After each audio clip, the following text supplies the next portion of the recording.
Ton but, ta vision, c'est qu'il revienne et que Dieu lui fasse grâce. Amen. Que chacun fasse attention à sa marche. Amen. Et c'est la plupart des personnes qui sont concentrées dans la vie des gens qui ne font pas attention, qui tombent. Alléluia. L'Esprit de Dieu fait du bien à quelqu'un. Amen. Alléluia. Amen. Parce que je veux qu'on comprenne bien où j'envoie le message. Je ne prêche pas le péché parce que je suis pécheur ou parce que je suis sainte. Non. Mais je prêche un message qui est biblique parce que je sais que c'est Dieu qui nous fait grâce. Amen. Alléluia. Amen. Nous avons la gloire de leadership. Nous avons l'appel à la royauté. Et nous sommes des éléments qu'il utilise pour exercer, matérialiser la royauté céleste sur la terre. Amen. Alléluia. Amen. Et si Dieu nous a aimés comme il nous a aimés, il nous aimera encore. Amen. Alléluia. Amen. Mais nous devons passer par la repentance réelle, pas la confession. La confession, oui, j'ai fait, mais je ne regrette pas. La repentance, j'ai fait et ça me fait tellement mal. Et c'est quand ça te fait tellement mal que Dieu vient. Amen. Parce que quand Pierre l'a renié, ça lui a fait mal. C'était la première fois que quelque chose faisait mal à Pierre, véritablement. Parce qu'à chaque fois que Jésus parlait, Jésus le met ici, met Jésus là-bas. Jésus dit ça, il dit ça. Mais ce jour-là, la Bible dit quoi? Jésus n'a rien dit. Jésus l'a regardé. Et il y a eu le chant du coq. Et c'est le chant du coq qui lui a parlé. Chacun a son chant de coq.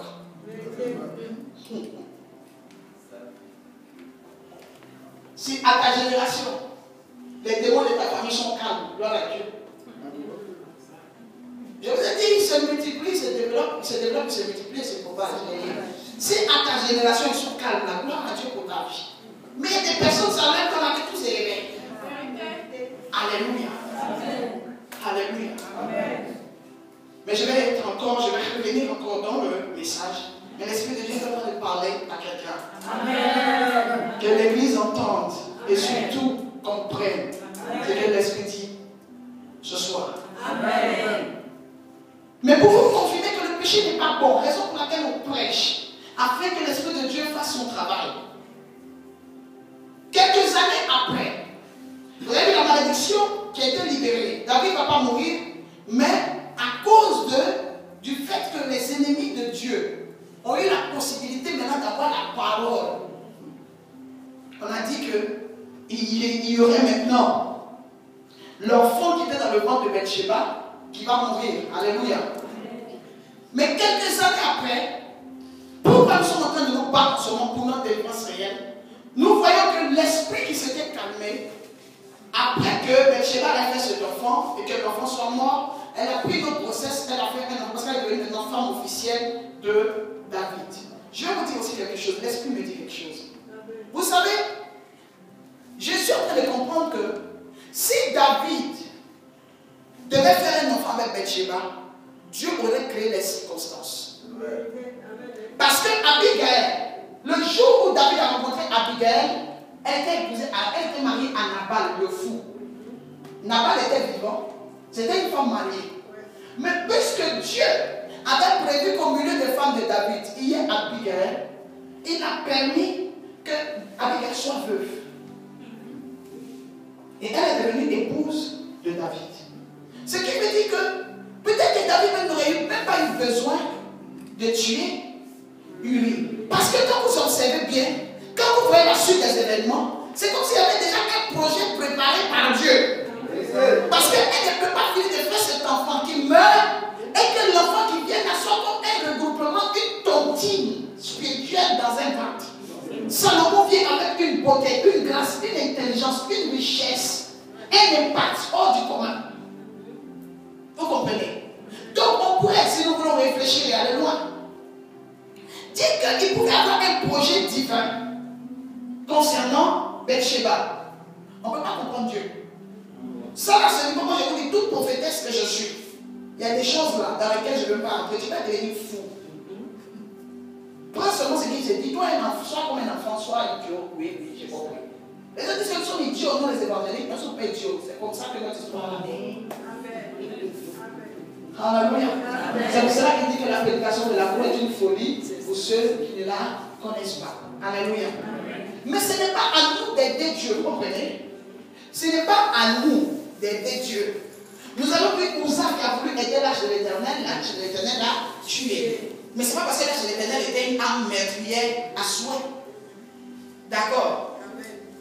Mais David s'est retrouvé dans des problèmes parce que même ce qui devait lui revenir a été précipité pour que ça devienne problème dans sa vie de bonheur. Dieu avait promis à Abraham un enfant. Mais vous avez vu qu'on a poussé Agar dans son atmosphère pour que sa prophétie soit contraire.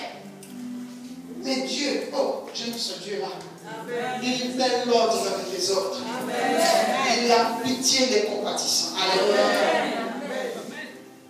Quelques années après, nous voyons l'esprit qui se réveille. Et David a un fils qu'on appelle Amnon. Alléluia. Amnon qui est son fils aîné. À cause de ce qui s'était passé avec Bathsheba, vous vous souvenez que la malédiction avait sonné que en plein soleil, on allait coucher avec ses femmes et que la malédiction allait rentrer dans sa maison. Vous comprenez? Quelques années après, c'est comme si l'affaire était finie. Le premier fils est mort. Le bébé qui était dans le ventre de Bathsheba. Mais vous allez voir maintenant que les esprits vont commencer à se réveiller. Ayant provoqué une malédiction qui est une mauvaise parole avec des fondements spirituels, ça va commencer à agir dans la vie de David. Amnon, le fils aîné, se lève et il y a un esprit de désir vis-à-vis de sa sœur, qui est la fille de David, qui se réveille, qui est sa demi-sœur. Ils ont le même père et pas la même mère. Et il crée une maladie. Il crée une maladie afin que sa sœur vienne le soigner. Et quand sa sœur est venue prendre soin de lui, alors que c'était un faux malade, il a abusé d'elle. Elle était vierge. Il a dépucelé et c'était sa sœur. Donc l'inceste est rentré. Mais je vous ai parlé du mystère de l'inceste.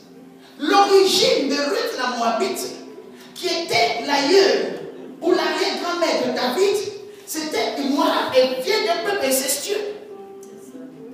Donc, les démons peuvent être quelque part, mais ils cherchent une porte. Je suis en train d'approfondir le message. Les esprits peuvent être menottés par les prières.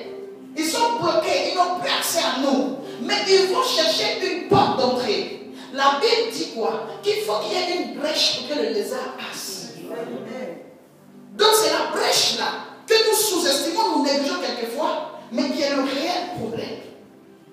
Alléluia. Amen. Donc avec l'histoire de Ruth la Moabite, qui est la descendante de Lot, qui a été violée, je dirais, lui par ses deux filles qui ont fait Ammon et Moab, et on voit les Ammonites, et on voit les Moabites. Alléluia. Et ce sont ceux-là qui sont les aïeux. Mais vous voyez aussi même que celui qui va violer Papa Tamar, qui va violer sa soeur, comment il s'appelle? Il s'appelle Ammon. Et il viole sa soeur. Parce que dans leur lignée, il y a déjà eu l'inceste. Il viole sa soeur. Alléluia. Il n'était pas une famille de meurtriers. Vous comprenez? Maintenant, voyons maintenant. Je vous explique encore un truc. Comment vous pouvez savoir que quelque chose n'est pas normal en vous? Quand vous péchez, comment vous allez savoir que ce n'est pas un truc simple, mais que c'est devenu un lien? Quand vous péchez, sur le champ, vous êtes incontrôlable et immaîtrisable. Par rapport à ce que vous voulez faire, vous êtes poussé par une force, vous comprenez? Mais quand vous finissez, vous allez remarquer que vous êtes dégoûté. Quand vous finissez, vous êtes dégoûté. Pendant que vous êtes en train de le faire, vous êtes intraitable parce que vous avez besoin de ça. Ça veut dire qu'il y a une force qui vous pousse. Quand la force atteint ses objectifs, elle se retire. Et maintenant, vous êtes face à vous-même, avec votre Saint-Esprit. Entre-temps, quand la force là vient, qui est la force ténébreuse pour la réclamation, la force là a un but. La voix du diable est plus forte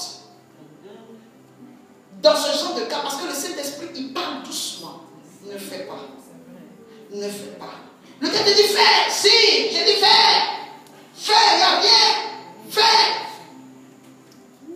Et c'est la voix la plus forte qui émet la pression en toi, qui te pousse. C'est pour cela que tu dois te battre contre ta chair.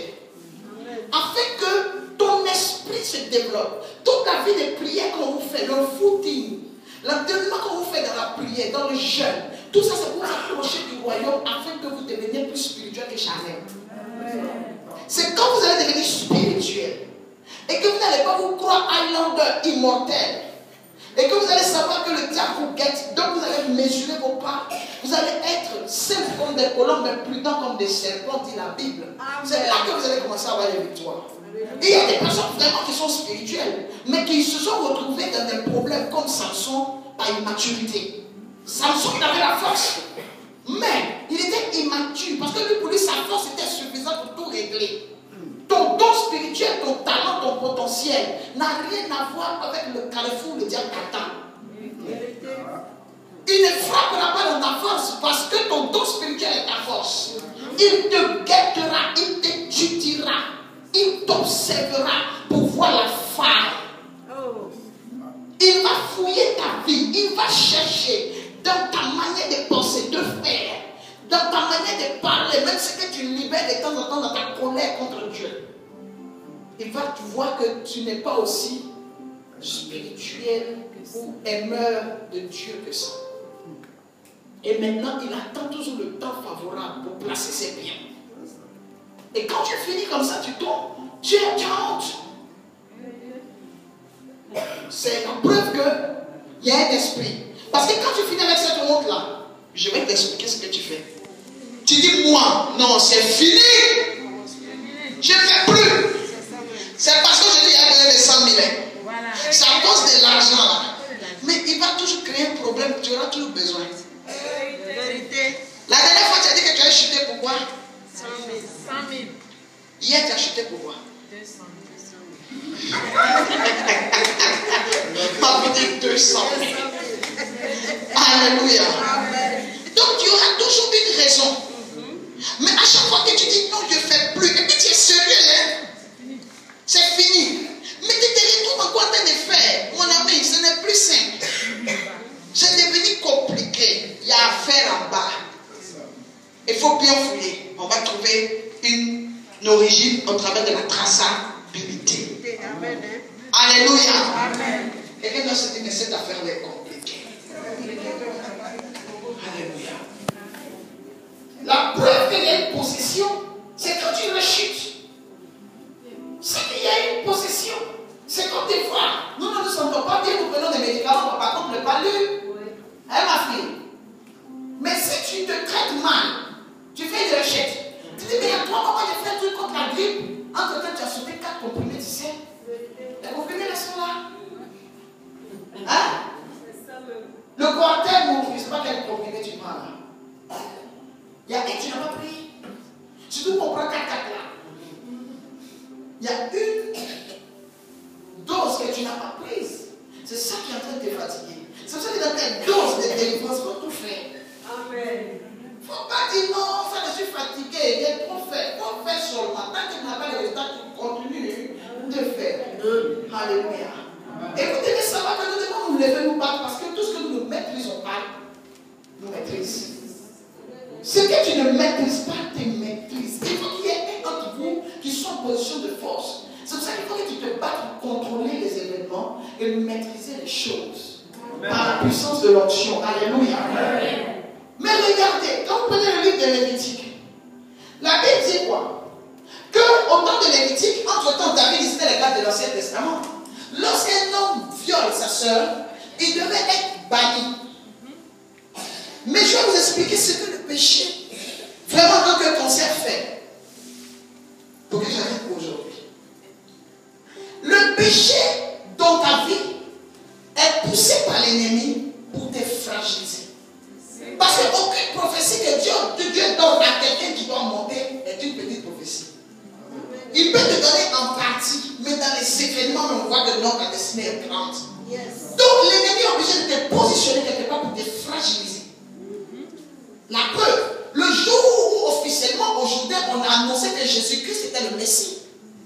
Tu as vu ce que le diable a fait? On dit que Jésus fut poussé dans le désert.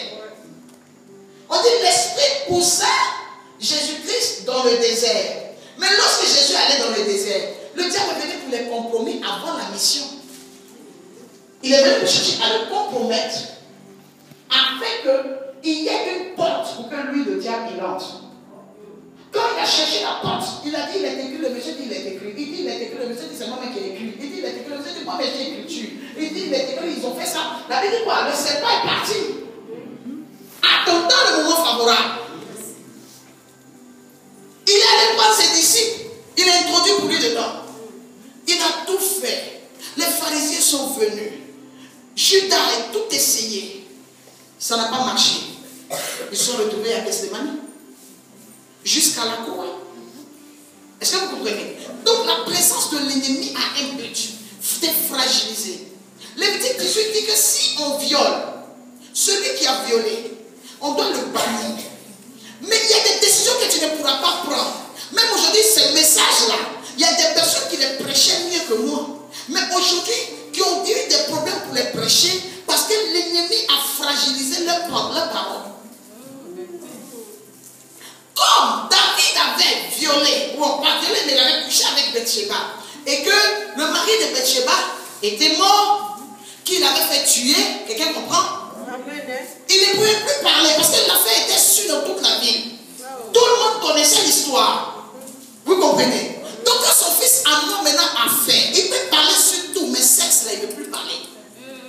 Donc vous devez comprendre que les liens et les péchés, ça nous fragilise. C'est pour ça que j'ai dit que ce message, c'est un message des leaders. Ça fragilise ta position. Alors que lui, David, c'est lui qui doit bannir. Pour dire, ah non, je t'ai remis, tu quittes là. Mais il va faire comment? Comme on dit en Côte d'Ivoire. En Côte d'Ivoire, on dit, il va faire comment? Au Cameroun, on dit, on va faire comment? Au Gabon, on va faire comment? Il va faire comment? Parce que lui-même, le diable tient quelque part. Donc quand il pense à ça, il ne peut pas parler. Donc le péché fait quoi? Ça nous fragilise. Ça fragilise le pouvoir. Ça fragilise ton autorité. Donc ton autorité morale, ton autorité épiscopale, ton autorité prophétique, ton autorité gouvernementale, ton autorité parentale en tant que père-mère peut être bafouée à cause de ce qui va se passer que les gens vont savoir. Vérité. Alléluia. C'est bon? Ça va? Ça vous fait du bien? Donc lorsque cela vient dans notre vie, pourquoi nous devons nous battre contre ces choses? Parce que ça nous fragilise. Tu ne peux pas parler. Tu es entré dans un mariage en faisant clébo à quelqu'un. Tu l'as bloqué comme ça. Tu as fait crochet à quelqu'un. À chaque fois que tu vas parler, on te rappelle que toi-même, tu es rentré dans le mariage comme ça. Alléluia. Tu as pris le mari de quelqu'un que tu connaissais et puis tu es venu, tu rentres dans le mariage. Le monsieur peut te dire ça un jour. Même la femme, tu vas entendre les prostituées, elle va te dire, mais quand tu me connaissais là, tu me connaissais, tu m'as connu comment? Hein? Tu n'as rien à dire, je suis pour vous tous. Un don. Viens pour ma communauté communale. Ça, c'est la communauté de biens. Ça, c'est la communauté communale. Je suis national.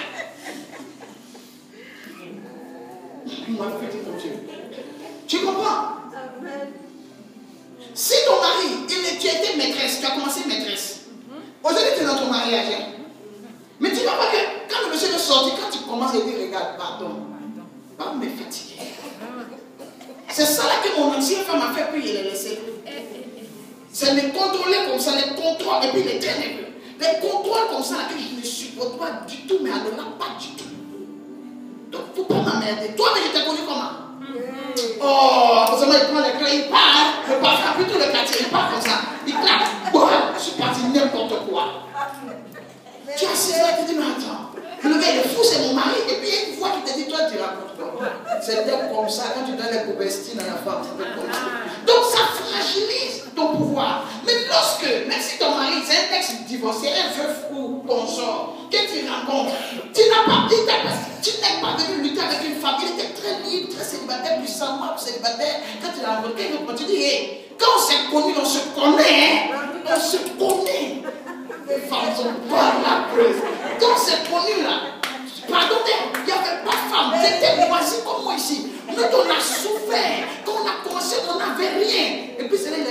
c'est vrai. Eh, vraiment. Moi-même, je suis vraiment maudit comme David depuis le sein de ma mère. La fois on a commencé vraiment, on avait rien. Mais le Seigneur dit, je te donne tout. Tu as compris? Tu donnes maison, tu donnes tout. Mais si tu as commencé avec le monsieur et qu'il n'y a pas de possibilité, de tâches dans votre relation, tu dis, je te dis, tu mens. Divorce là, tu n'auras pas. Regarde-moi très bien, si tu apparais, prends photo. Tu n'auras pas. Parce que toi et moi, quand on a commencé, il n'y avait pas de femme entre nous, il n'y a pas une femme qui peut se mettre en nous. Tu es à l'aise de parler. Amen. Mais c'est pas comme ça qu'on règle les problèmes. Alléluia. C'est pas comme ça qu'on règle les problèmes. Parce que même que ça arrive, ça se réveille, il faut aller voir dans les fondements. Là, on va, si ce n'est pas un esprit de divorce de ton côté paternel, maternel qui a été dans ce bébé qui est réveillé, va regarder. Alléluia. Alléluia. Mais ça a bloqué son autorité. Donc, nous comprenons pour finir ce soir que tout ce que nous faisons, on conclut ensemble, hein? Tout ce que nous faisons a une influence à court, moyen et long terme. Quelqu'un reprend? Tout ce que nous faisons a une influence positive ou négative. On reprend. Tout ce que nous faisons a une influence positive ou négative à court terme, moyen terme et long terme. Nous acclamons très fort le Seigneur. Et c'est sur ces paroles que nous finissons le message de ce soir. Nous allons